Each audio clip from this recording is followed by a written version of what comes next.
if you're trying to conceive, there are actually quite a few things you can do that aren't massive changes, but will make a big difference. I'm going to share with you the exact preconception checklist I believe helped me get pregnant on my very first try. Now, I'm not here to promise any outcomes or say that this is exactly what will work, but I just want to share what helped me feel more prepared instead of just sitting around and kind of hoping it worked out. Before we talk about any supplements or tests, I think the first thing that matters is really understanding your why. So for me, I really wanted pregnancy to feel good. I wanted to feel good in my body. I wanted to do the best I could for both myself and for my baby. I thought about it like this. My body was going to be my baby's home for the next 9 months. And if I were to have anybody in my life come over to my house for 9 months, I'm gonna do some cleaning beforehand.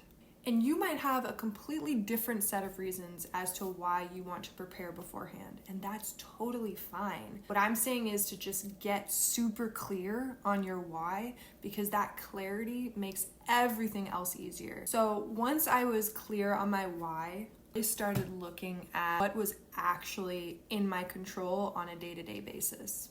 I remember my mom being like, "Are you for real?" When I would bring my Pyrex glass bowls to pick up our Thai food. I'm like, yeah, I'm for real. It's so easy for me to just take it out of the plastic and put it into a glass bowl, and I know I've done what I can. Why wouldn't I do it? If it was in my control to make a better choice, I was gonna go for it as much as I could. So what does that mean? For me, it meant avoiding hot food and plastic, cutting out any strong fragrances that would act as endocrine disruptors in my body, and I'd switch to glass really wherever I could. I also changed up my skincare routine. I stopped using retinol products, and I also focused on cleaner brands that weren't going to be a problem for my body. Nothing extreme, just being a little bit more intentional. Having a partner who's on board is huge for preconception. We took this as a team. This was a shared effort. This was not just all on me. There were plenty of things he could do that would make a difference in our preconception journey.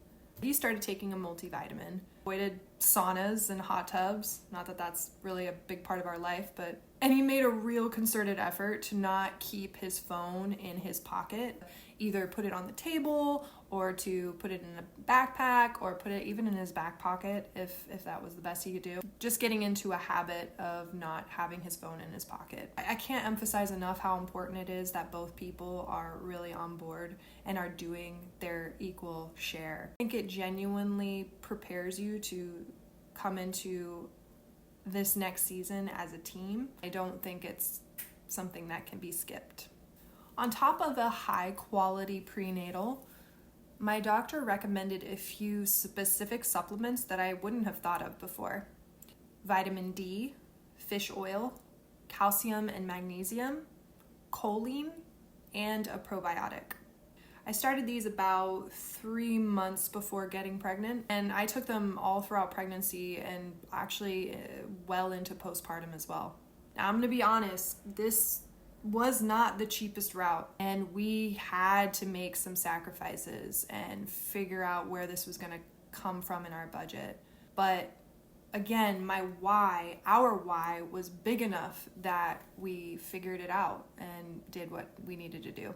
Caffeine was cut to 1 cup a day for me and 2 cups for him. That was a little rough at first, but you get used to it. Your body adapts. In terms of alcohol, we went from a few drinks a week to completely cutting it out. We had a dry January right before trying, and I think that was helpful in just kind of not only resetting our system, but also just getting used to not having it. Because he wasn't going to drink, and I certainly wasn't going to be drinking, so it just made sense to cut it out right before. The last thing we did, and this was huge, was getting some decent blood work done, instead of just guessing and thinking everything was fine. My naturopath, man, she was awesome.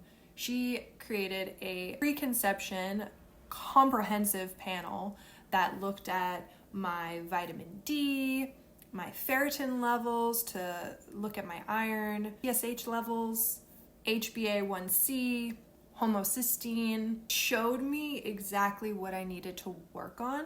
Like a lot of women, my iron was low, and so we addressed it. It was way easier to address things before you got pregnant than it is while you're pregnant. A lot of people are vitamin D deficient, for example, and fixing that before pregnancy, it can make your pregnancy so much better. So I'm not gonna sit here and claim this is exactly why we got pregnant on our very first try, but I don't think it hurt. And what it gave me was a sense of agency and clarity, because I had a direction. I knew what I was working toward. Besides feeling more prepared, it also taught me how to advocate for my needs, which is not just an important part of preconception, but it is a massively important part of pregnancy. There are so many things that come up that you really do want to have people in your corner, yourself included, really advocating for you and also informing you on what all of your options are. And that is just such a crucial part of pregnancy, and starts in the preconception phase. If you're trying to conceive and you want to prepare instead of just hoping, I really hope that this video helps you. On this channel, we talk about the transition of motherhood from before you get pregnant all the way through to figuring out how to thrive in motherhood. If that sounds like something you'd be into, hit subscribe so you can join the conversation on all things motherhood. Thanks so much for watching, and I'll see you next time.